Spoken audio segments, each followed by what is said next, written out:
Retrouvez nos formations en ligne dès maintenant sur ostéoupgrade.com. Lien en description.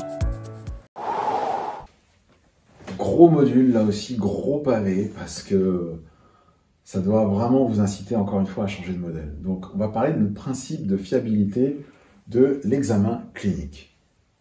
Alors, en gros, pourquoi j'ai mis ça? Parce que ça fait partie pour moi du traitement, c'est vraiment diagnostiquer qu'est-ce qui ne va pas et pourquoi on manipule.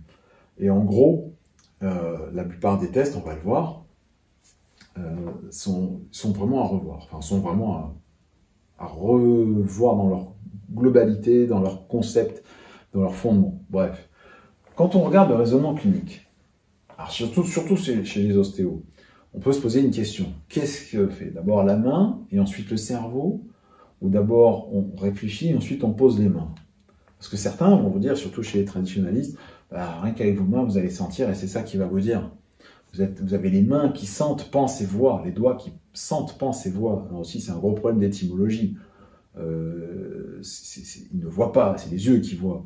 Ils ne pensent pas, c'est le cerveau qui pense.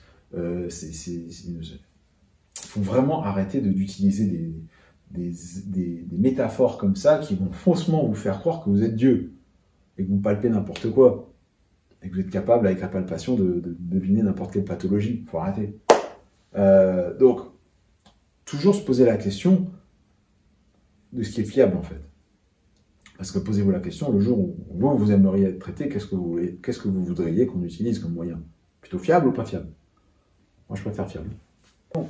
Donc, ce qu'il faut retenir, c'est qu'on peut faire une erreur à n'importe quel moment, à n'importe quel stade du processus de soin, que ce soit pour le diagnostic, donc c'est-à-dire un mauvais test, et vous avez vu que c'est facile d'utiliser des mauvais tests, en passant par le traitement, donc ça peut être un mauvais geste qu'on n'aurait pas dû faire, jusqu'à la démarche préventive, ça peut être la mauvaise communication, dans ce que vous allez dire au patient, effet nocebo ou pas, ou la mauvaise connaissance, d'accord?